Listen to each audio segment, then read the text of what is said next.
आज मैं आपको बताने वाला हूँ स्टॉक मार्केट की सबसे एडवांस्ड, सबसे यूज़फुल और सबसे कम समझे जाने वाली स्किल के बारे में। आज हम बात करेंगे टेक्निकल एनालिसिस के बारे में। जब भी हम शेयर बाज़ार में काम करते हैं तो जो हमारे सवाल होते हैं कि किसी भी शेयर के अंदर, किसी भी ट्रेड के अंदर हमें एंट्री कब लेनी है, हमें उसका स्टॉप लॉस कहाँ पे रखना है, या फिर अगर वो ट्रेड हमारा प्रॉफिट में आता है तो कहाँ पे हमें उसके अंदर प्रॉफिट बुक करना है। ये जितने भी क्वेश्चंस होते हैं इन सब का जवाब सिर्फ टेक्निकल एनालिसिस के पास है। फंडामेंटल एनालिसिस से आप सिर्फ इतना पता लगा सकते हो कि आपको क्या खरीदना है, लेकिन कब खरीदना है और कब बेचना है, इस चीज़ का जवाब सिर्फ टेक्निकल एनालिसिस के पास है। टेक्निकल एनालिसिस के अंदर हम चार्ट्स की स्टडी करते हैं और साथ ही में हम प्राइस बिहेवियर को स्टडी करते हैं। जो चार्ट्स होते हैं वो स्टॉक की प्राइस मूवमेंट से बनते हैं, और जो स्टॉक की प्राइस मूवमेंट्स होती है उसके अंदर सारी चीज़ें इंक्लूडेड होती हैं, चाहे वो उस कंपनी के पीछे की फंडामेंटल एनालिसिस हो, उसके फंडामेंटल्स जो हैं, चाहे उस कंपनी की फ्यूचर एक्सपेक्टेशंस हों, जो इन्वेस्टर एक्सपेक्ट कर रहे हैं उस कंपनी से, वो सारी चीज़ों को जब मिलाते हैं, सारे इन्वेस्टर्स और ट्रेडर्स एक साथ काम करते हैं तो कंक्लूज़न में निकलता है उस स्टॉक का चार्ट। इसीलिए जो चार्ट है वो उस स्टॉक का, उस कंपनी की एक लैंग्वेज है। उस लैंग्वेज के द्वारा हम पता कर सकते हैं कि उस स्टॉक के अंदर आज क्या हो रहा है और साथ ही साथ आने वाले समय में क्या क्या हो सकता है, या उसके स्टॉक की प्राइस मूवमेंट्स किस तरीके से हो सकती हैं। अगर आप शेयर बाज़ार में ट्रेडिंग करना चाहते हो तो आप ट्रेडिंग टेक्निकल एनालिसिस के बिना कर ही नहीं सकते हो। अगर आपको चार्ट्स की नॉलेज नहीं है, प्राइस बिहेवियर की नॉलेज नहीं है, तो आप ट्रेडिंग नहीं कर सकते। और इसी के साथ जब आप इन्वेस्टमेंट भी करते हो, अगर आपको टेक्निकल एनालिसिस आती है अच्छे लेवल पे, तो इन्वेस्टमेंट्स में भी आपको बहुत मदद मिलती है इससे। सही समय पे आप इन्वेस्टमेंट्स के अंदर एंट्रीज़ ले सकते हो। उसको जब आप राइड कर रहे हो इन्वेस्टमेंट को, तो आप उसमें समझ सकते हो कि उसका शॉर्ट टर्म में कैसा मूवमेंट हो सकता है, उसका लॉन्ग टर्म में किस तरीके से चार्ट है। ये सारी चीज़ें समझने के लिए ट्रेडिंग में और इन्वेस्टमेंट में टेक्निकल एनालिसिस की ज़रूरत पड़ती है। आज मैं आपको टेक्निकल एनालिसिस की बेसिक चीज़ें समझाऊंगा, जहां से आप टेक्निकल एनालिसिस को समझना शुरू कर सकते हो। तो सबसे पहले बात करते हैं चार्ट्स के बारे में। चार्ट्स बहुत तरीके के होते हैं, अलग अलग टाइप के होते हैं, लेकिन जो सबसे ज़्यादा यूज़ होने वाले और सबसे ज़्यादा यूज़फुल जो दो चार्ट हैं वो है कैंडलस्टिक चार्ट और लाइन चार्ट। अगर आप इन दो चार्ट्स को भी अच्छे से समझ लेते हो तो आपको कोई और तीसरे तरीके का चार्ट समझने की ज़रूरत नहीं है शेयर बाज़ार में काम करने के लिए। लाइन चार्ट कुछ इस तरीके से दिखता है और ये काफ़ी सिंपल टू अंडरस्टैंड होता है और इसमें ज़्यादा कोई कॉम्प्लिकेशन नहीं होती। देखते ही आप समझ सकते हो कि किस तरीके से स्टॉक काम कर रहा है, उसका चार्ट कैसा है। फिर आता है कैंडलस्टिक चार्ट। कैंडलस्टिक चार्ट सबसे इम्पोर्टेंट चार्ट है स्टॉक मार्केट के अंदर।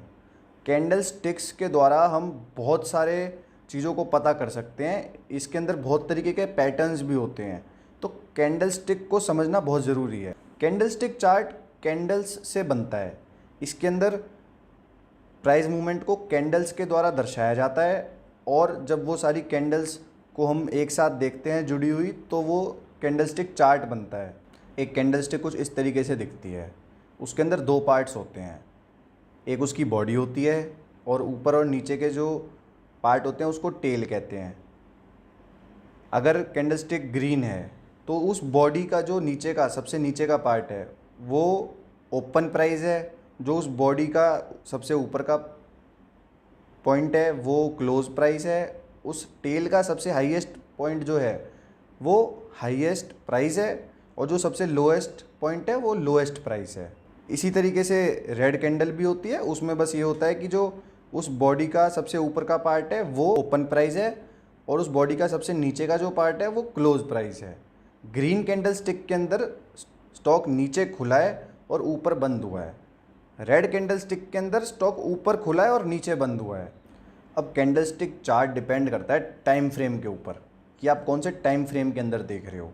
अगर आप डेली कैंडल स्टिक चार्ट देखते हो तो जो आपकी एक कैंडल है वो एक दिन के प्राइस मूवमेंट को दर्शा रही है।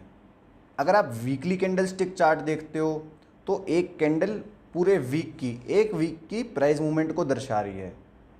अलग अलग एनालिसिस करने के लिए, शॉर्ट टर्म की एनालिसिस के लिए हम थोड़ा छोटे टाइम फ्रेम की कैंडलस्टिक्स देखते हैं। लॉन्ग टर्म की एनालिसिस करने के लिए हम थोड़ा बड़े टाइम फ्रेम की कैंडलस्टिक देखते हैं। जिस टाइम फ्रेम की हम कैंडलस्टिक देखेंगे उसके हिसाब से उतने टाइम का हमें अंदाज़ा लगेगा कि प्राइस मूवमेंट किस तरीके से हो सकती है। अब चाहे कैंडलस्टिक चार्ट हो चाहे लाइन चार्ट हो, आपने बहुत बार सुना होगा सपोर्ट और रेजिस्टेंस। सपोर्ट और रेजिस्टेंस होता क्या है? ये बेसिकली लेवल्स होते हैं, चार्ट्स के ऊपर लेवल होते हैं। मान लो कोई स्टॉक अप ट्रेंड में है और वो ऊपर जाता है, लेकिन फिर एक लेवल पे जाके रुक जाता है, फिर वो नीचे आता है, फिर वो ऊपर जाके उस लेवल पे रुक जाता है। तो जो वो लेवल है जहाँ पे वो स्टॉक ऊपर जा नहीं पा रहा, वहाँ पे बार बार रुक रहा है, उस लेवल को हम कह देते हैं रेजिस्टेंस। मतलब उस स्टॉक को वहाँ पे रेजिस्टेंस मिल रहा है, वो उसको पार नहीं कर पा रहा। इसी तरीके से डाउन साइड पे होता है। अगर कोई स्टॉक डाउनवर्ड ट्रेंड में है और कहीं जाके वो रुक रहा है, बार बार रुक रहा है, उसके नीचे नहीं जा पा रहा, तो उस लेवल को हम सपोर्ट लेवल कहते हैं। इसी के साथ में जब रेजिस्टेंस के ऊपर स्टॉक निकल जाता है उसको हम कहते हैं ब्रेकआउट, और जब सपोर्ट के नीचे गिर जाता है स्टॉक उसको कहते हैं ब्रेकडाउन। किसी भी चार्ट के अंदर सबसे पहली चीज़ क्या है जो हमें देखनी चाहिए, या कौन सी चीज़ है जो सामने ही हमें चार्ट के अंदर दिखती है? सबसे पहली चीज़ है ट्रेंड। हमें देखना है कि उस चार्ट के अंदर बेसिक ट्रेंड क्या है। 3 तरीके के ट्रेंड होते हैं, अप ट्रेंड, डाउन ट्रेंड, और तीसरा ट्रेंड होता है कि एक रेंज के अंदर स्टॉक फंसा हुआ है, ना वो ऊपर जा रहा है ना नीचे जा रहा है, उस रेंज के अंदर काम कर रहा है। तो अगर हम इन तीनों में से ट्रेंड आइडेंटिफाई कर लेते हैं उस स्टॉक के चार्ट से कि उसके अंदर ट्रेंड क्या है, तो हमारे पास एक फ़िल्टर लग जाता है हमारी डिसीजन मेकिंग के अंदर कि अगर हम बुलिश होकर स्टॉक लेना चाहते हैं और उसके अंदर डाउन ट्रेंड चल रहा है तो हम वहाँ पे ट्रेंड नहीं लेंगे। तो ये बेसिक चीज़ है, चार्ट को देखने की शुरुआत यहाँ से करते हैं हम। उसके बाद हम और क्या क्या चीज़ें देखते हैं चार्ट के अंदर। चार्ट के अंदर हम देखते हैं चार्ट पैटर्न्स। बहुत सारे चार्ट के अंदर पैटर्न्स बनते हैं, चाहे कैंडलस्टिक हो चाहे लाइन चार्ट हो। जब हम उसको देखेंगे तो उसके अंदर काफ़ी अलग अलग तरीके के पैटर्न्स होते हैं, जैसे कि हेड एंड शोल्डर पैटर्न आपने सुना होगा, बहुत ही कॉमन पैटर्न है। इस तरीके के काफ़ी पैटर्न्स होते हैं, उनसे हम एनालाइज कर सकते हैं स्टॉक की फ्यूचर मूवमेंट को। उसके बाद हम देखते हैं candle stick patterns. Chart patterns तो फिर भी काफ़ी कॉमन है, लेकिन कैंडल स्टिक पैटर्न्स काफ़ी कम लोग समझते हैं। कैंडल स्टिक पैटर्न्स के अंदर क्या होता है कि जो कैंडल स्टिक होती हैं, एक अकेली कैंडल भी काफ़ी बार कुछ सिग्निफाई करती है, और 2-3 कैंडल स्टिक्स मिलके भी पैटर्न्स बनाती हैं। तो कैंडल स्टिक्स के अंदर जो पैटर्न बनता है उस चीज़ की समझ काफ़ी कम लोगों को है, लेकिन वो काफ़ी अच्छे रिजल्ट्स देता है, क्योंकि काफ़ी एक्यूरेट होती है वो चीज़। क्योंकि कैंडल स्टिक्स जो है वो इन्वेस्टर्स के, ट्रेडर्स के इमोशंस को, उनकी एक्सपेक्टेशंस को दर्शाता है, पर उसको समझने के लिए हमें प्राइस बिहेवियर को समझना पड़ेगा और कैंडल स्टिक्स की बहुत अच्छे से नॉलेज लेनी पड़ेगी। फिर चार्ट के ऊपर बहुत सारे हम इंडिकेटर्स भी लगा सकते हैं, लेकिन ज़्यादातर इंडिकेटर्स किसी काम के नहीं होते। बहुत ही कम इंडिकेटर्स हैं जो कि काम में आते हैं, जो कि कुछ एक्यूरेट होते हैं। मैं आपको सबसे बेसिक और इम्पॉर्टेंट इंडिकेटर बता देता हूँ, वो है मूविंग एवरेज। जितने टाइम फ्रेम का आप ट्रेड लेना चाहते हो या जितने टाइम का आप एनालिसिस करना चाहते हो, उसके हिसाब से आपको मूविंग एवरेज देखना है। 10 days moving average, 50 days moving average, 100 DMA, 200 DMA।